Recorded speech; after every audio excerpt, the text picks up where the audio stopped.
Medical যাব লগা হৈ আছে মৰমত মাৰি আছে মেডিকেল যাব লগা হৈ আছে আজি কি হৈছে ঘটনাটো ঘটনাটো তাৰ আজি 3 দিনমান ধৰি জ্বৰ হৈ আছে ই স্কুলত আহি পেলাই বেঞ্চি তলমূৰা হৈ তাৰ মাথাৰ দি আছে হেডমাষ্টাৰে যাই সি তলমূৰা হৈ থাকোঁতে হেডমাষ্টাৰে তাক মাৰধৰ কৰিছে মানে বেয়াকে মাৰধৰ কৰিছে এতিয়া হস্পিটেল চেলেন দিয়াৰ কথা কৈছে হস্পিটেলত দিলে সৰুপেটা হস্পিটেলত দেখাই পাব শিক্ষকগৰাকীৰ নাম কি আমাৰ হাইস্কুলৰ হেডমাষ্টাৰ সৰুপেটা হাইস্কুলৰ হেডমাষ্টাৰ কি নাম তেখেতৰ নামটো মই ভালকে নাজানো নতুনকে আহিছে মাত্ৰ 2 মাহ হ'ল ল'ৰাটোৰ নাম কি ল'ৰাটোৰ নাম ৰাতুল ৰাজবংশী মোৰ নিজৰ ভাগিন হয় ক'ত ঘৰ দেৰুৱাপাৰাৰ ঘৰ এতিয়া কি আপোনালোকে ব্যৱস্থা ল'ব আমি ব্যৱস্থা মানে এইটো চৰকাৰে ব্যৱস্থা ল'ব লাগে চৰকাৰে কি ভাবে ব্যৱস্থা লয় আমি সেইটো বিচাৰো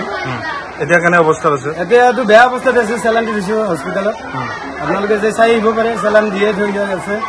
কিয় মাৰিলে প্ৰধান শিক্ষক মানে জ্বৰ হোৱা বুলি তলমূৰা হৈ আছে সেইকাৰণে মাৰধৰ কৰিছে জ্বৰ হলেতো ল'ৰাজনে মানে তলমূৰা হৈ থাকিবও পাৰে গাঁও বেয়া যেতিয়ালৈ আৰু গাঁৱতো বেয়া বুলি আমি ঘৰেও জানো এতিয়া হস্পিটেলতো জানিব গতিকে হেডমাষ্টাৰ কি ব্যৱস্থা কৰে সেইটো আমি চৰকাৰৰ ভাল অনুৰোধ জনাইছো ডাক্তৰৰ লগত আলোচনা কৰিছে ডাক্তৰৰ ভালেতো আলোচনা কৰিছে কি কৈছে ডাক্তৰে কৈছে জ্বৰ হৈ আছে আৰু এতিয়া মানে আঘাতপ্ৰাপ্ত হৈছে বুলি কৈছে আজি আমি আহিছিলোঁ আজিৰ পৰা 9 দিন আগত তাৰমানে ক্লাছ 8ৰ ল'ৰা আয়ুষ ৰমান বুলি তেখেতক মানে কি কৰিছিল ল'ৰাজনৰ প্ৰধান শিক্ষকে পিঠিত ঢুকিয়াই দি মাত্ৰকে মানে চেঞ্জ কৰি দিছে চেঞ্চলেছ কৰি দিছিল য'ত নেকি মেডিকেলত নি মাত্ৰকে অক্সিজেন গেছ ব্যৱহাৰ কৰি মাত্ৰকে বৰপেটা মেডিকেল নিব লগা হ'ল তাৰপিছতো মানে বৰ্তমান গুৱাহাটীত চিকিৎসা কৰি ঘৰত আছিল কিন্তু আজিলৈকে তেখেতে খবৰ এটাও লোৱা নাই আৰু একো মানে হেৰিও কৰা নাই হয়তো তেখেতসকলৰ মানে ছাত্ৰজনৰ মানে গাৰ্জেন মানে সিমান হেৰি নহয় আৰু দুৰ্বল গতিকে তেখেতসকলে একো মানে বেলেগ ব্যৱস্থা কৰা নাই আজি কি হৈছে ঘটনাটো আজি আমি আহিছিলোঁ সেই যিটো মানে প্ৰথম হেৰি হৈছিল ঘটনাটো হৈছিল সেই ঘটনাটো বুজ লোৱাৰ কাৰণে আজি মানে পুনৰ আহিলোঁ খবৰ লোৱা জানে কি হ'ল কি হোৱা নাই সেই মানে অহাৰ সময়ত আমাৰ মানে সন্মুখতে এজন ল'ৰাক মাৰি মাত্ৰকৈ তাৰমানে তেখেতে মেডিকেল পঠাই দিলে মেডিকেল যাব লগা হ'ল তাৰমানে ইয়াৰ আগতে আৰু সেইটো বিচাৰ চলি থাকোঁতে ইয়াৰ আগতে আমি শুনিলোঁ মানে প্ৰাৰ্থনাৰ আগতেও মানে তেখেতৰ মানে ছোৱালী এজনক মাৰি দিছে চৰাইছে তাৰ আগতে মানে কাণত মাৰি মাত্ৰকৈ তেজ ওলাই মানে হেৰি কৰি মেডিকেল মানে যাব লগা অৱস্থা 2 মাহত তেখেতৰ 4টা মানে তেনেকুৱা ঘটনা হ'ল কিমান দিন হ'ল ইয়াত জইন কৰা তেখেতৰ আমি জানিব পৰা মতে মানে 2 মাহ হ'ল গতিকে 2 মাহৰ ভিতৰত যদি 4জন মানে তেনেকুৱা হয় আৰু তাৰপিছত আমাৰ এই অঞ্চলৰ বা এইখন আমাৰ ঐতিহ্যমণ্ডিত আমাৰ হাইস্কুল গতিকে আমি সেইটো হ'ব মানে দিব নোৱাৰোঁ এতিয়া ছাত্ৰজন ক'ত আছিল এতিয়া ছাত্ৰজন আজিৰ ছাত্ৰজন আছিল কলবাৰীৰ ল'ৰা তেখেতৰ হেৰি মানে দেউতাক নাই নামেঘাটৰ ঘৰত মানে থাকি মাত্ৰকে তেখেতসকলে মানে পঢ়ুৱাই আছে নাম কি তেখেতৰ নাম ৰাতুল ৰাজবংশী নেকি তেনেকুৱা পালোঁ কোন ক্লাছত পঢ়ে গম পায় নেকি গম নাপাওঁ সেইটো 9ত যেন পাইছোঁ এতিয়া কেনে অৱস্থাত আছে ছাত্ৰজন এতিয়াতো আমি মেডিকেলত গৈছিলোঁ তেখেতক মানে বৰ্তমান চেলাইন দি আছে চেলাইন দিয়াৰ পাছতহে আমি গম পাম কি অৱস্থা হয় ডক্তৰৰ লগত আলোচনা কৰিছিল নেকি সকলোৰে আলোচনা কৰিছিলোঁ চেলাইন দিয়াৰ পাছতে আমি ক'ব পাৰিম তাৰপিছত মানে ক'ত য'ত নিব লগা হয় নিব লাগিব কি ক'ব আচলতে এনেধৰণৰ মানে এনেকুৱা মানে প্ৰধান শিক্ষক ইয়াতে থাকিব নালাগে কিয় মানে থাকিব নালাগে ইয়াৰ আগতে আমি ইয়াতে পঢ়ি অহা আৰু যিমানজন আজি এটা বুজ লোৱাৰ কাৰণে আহিছোঁ গোটেইকেইজন ইয়াতে পঢ়ি অহা গতিকে এইখন স্কুলৰ আমাৰ মান মৰ্যাদা আছে গতিকে এইখন স্কুলৰ তেখেতে মান মৰ্যাদা হানি কৰিব নালাগে তেখেতসকলে মানে তেখেতে ইয়াৰ পৰা যাব লাগে সেইটোৱে দাবী আপোনাৰ আমি মানে সেইটো মানে বিচাৰোঁ আৰু যিকেইজন মেডিকেলত আছে তেখেতৰ মানে সম্পূৰ্ণ খৰচ বহন কৰিব লাগিব অন্যথা কিন্তু আইনী ব্যৱস্থা লোৱা হ'ব আজি কি হৈছে ঘটনাটো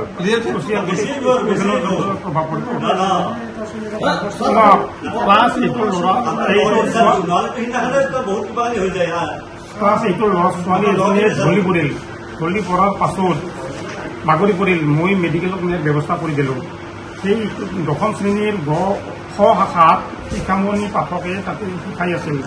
শিখামণিক মই মেডিকেললৈ পঠাই দিওঁ আৰু মেডিকেলত পঠোৱাৰ সলনি মই সেই ক্লাছৰুমত প্ৰৱেশ কৰোঁ। মই ইতিমধ্যে তাতে অনলাইন এটেণ্ডেঞ্চো হৈ আছিলে। এটেণ্ডেঞ্চ হৈ থকাৰ সময়তে মই শিকাইও আছিলোঁ। এটেণ্ডেঞ্চত আমাৰ জড়িত আছিল লক্ষ্যজ্যোতি দাসে, গ্ৰেড 4। তেখেতে এটেণ্ডেঞ্চ লৈ আছিল আৰু সেই সময়ত মই তেখেতক বিজ্ঞানৰ ক্লাছ কৰি আছিলোঁ। আৰু বিজ্ঞানৰ ক্লাছ কৰি থকা সময়তে মোৰ প্ৰথম শ্ৰেণীতে প্ৰথম বেঞ্চতে বহি থকা ৰাজবংশী আছিল, ৰাজবংশীয়ে শুই আছিল, ৰাতুল ৰাজবংশী শুই আছিল।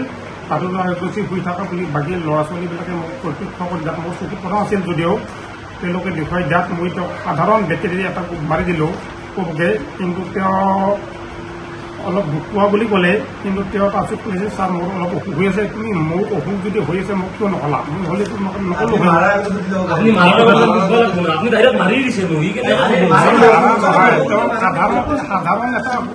সাধাৰণ এটা একেবাৰে লাইটলি কৈ এটাহে দিছিলোঁ নাম মানে।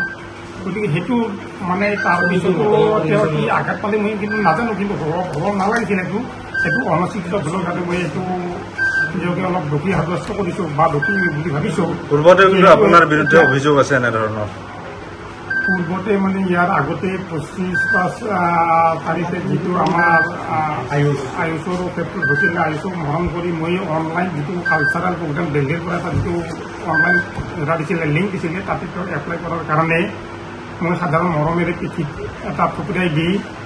তেওঁক মানে এনেকৈ খোজকাঢ়ি আহিব নালাগে, অলপ ফিটত আহিব লাগে বুলি মই খোৱালি দিয়াৰ কাৰণে তেওঁ অলপ হয়তো দুখ পাইছে। ছাৰ দুখ পোৱা নাই ছাৰ, তেখেতে সৰু পেটৰ পৰা অক্সিজেন দি কিনে ল'ৰাটো দুৰ্বল। গতিকে মই নিজকে উইলিংলি তেওঁক শাসনৰ নামত কোনো ধৰণৰ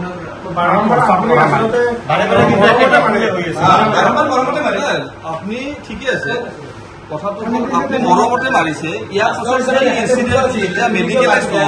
আপুনি নৈতিক কৰ্তব্য আছিল যে আপুনি যাই কিনে ল'ৰাটোৰ খবৰ পাতি আপুনি লৈছেনে? কিমান দিনে মই খুৰাপৰাকে খবৰ পাতি লৈ আছিলোঁ, তেওঁ কেনেধৰণে এছেছ কৰিব পাৰি, ঘৰৰ অৱস্থাটো বেয়া,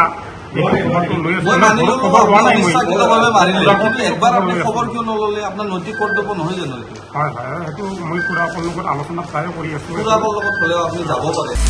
আপুনি বিচৰা বাতৰি পাব কেৱল নিউজ 18 এপত। নিউজ 18 এপ ডাউনলোড কৰিবলৈ স্কেন কৰক এই QR কোড। গুগল প্লে ষ্টৰতো পাব এই নিউজ 18 এপ।